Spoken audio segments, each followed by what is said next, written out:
ॐ श्रीगणेशाय नमः। वंशे विभूषितकरानवनीर्दाभात् पीताम्बरादरुणबिम्बफलाधरोष्ठात् पूर्णेन्दुसुन्दरमुखादरविन्दनेत्रात् कृष्णात् परं किमपि तत्त्वमहं न जाने। कृष्णात् परं किमपि तत्त्वमहं न जाने। मैं वेंकटेश शर्मा, सहायक प्राध्यापक, गुरुकुल संस्कृत महाविद्यालय बैरगनिया सीतामढ़ी, आज की ऑनलाइन कक्षा में उपशास्त्री प्रथम खंड के विद्यार्थियों का हार्दिक स्वागत करता हूं। आज की कक्षा अनिवार्य द्वितीय पत्र राष्ट्रभाषा हिंदी की है। इसके अंतर्गत आज हम लोग ओ सदा नीरा पाठ, जो कि यात्रा संस्मरण है, जगदीश चंद्र माथुर द्वारा रचित, इसी के बारे में हम लोग पढ़ेंगे। ओ सदा नीरा पाठ का सारांश जानेंगे। चंपारण का विस्तृत भूभाग, जो बिहार के उत्तर पश्चिम कोण पर स्थित है, गौरवशाली गाथा का इतिहास अपने अंतर में समेटे हुए है। इसका कुछ भूभाग प्राचीन पौराणिक कथाओं का केंद्र है, तो कुछ भाग आधुनिक महत्वपूर्ण स्थलों का कर्मभूमि। हिमालय की तराई में अवस्थित जंगलों से अवगुंठित यह रमणीक स्थल दर्शनीय है और अति महत्वपूर्ण भी।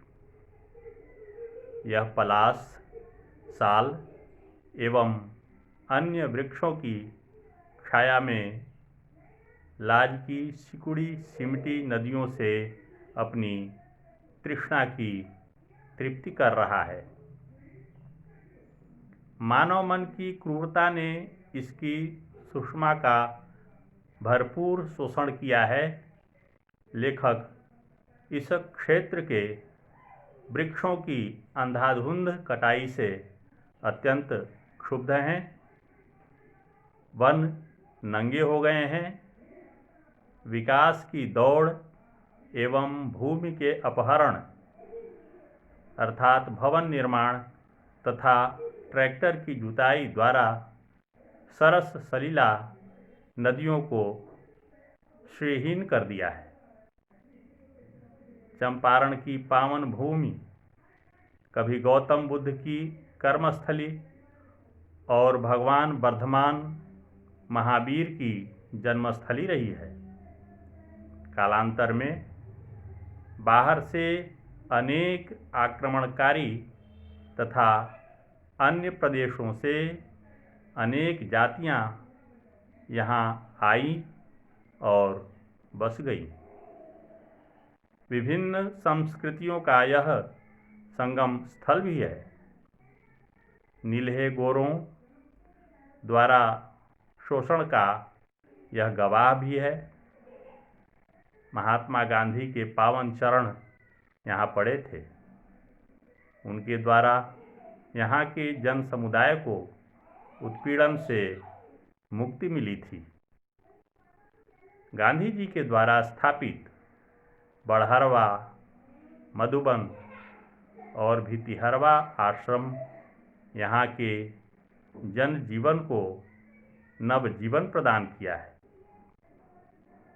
अनेकों बौद्ध और जैन तीर्थस्थल, स्तूपों एवं स्मारकों, स्तंभों से चंपारण का चप्पा चप्पा भरा हुआ है। सम्राट अशोक को लौरिया नंदनगढ़ का सिंह स्तंभ अपने शिलालेख द्वारा उस समय की शासन व्यवस्था का दस्तावेज है। पतित पावनी गंडक नदी चंपारण की भूमिका अपने स्पर्श से पवित्र करती है। हिमालय की तराई से चलकर सोनपुर के हरिहर क्षेत्र तक गंडक के किनारे पर अनेक तीर्थों के अवशेष एवं समाधियां यहाँ बिखरी पड़ी हैं।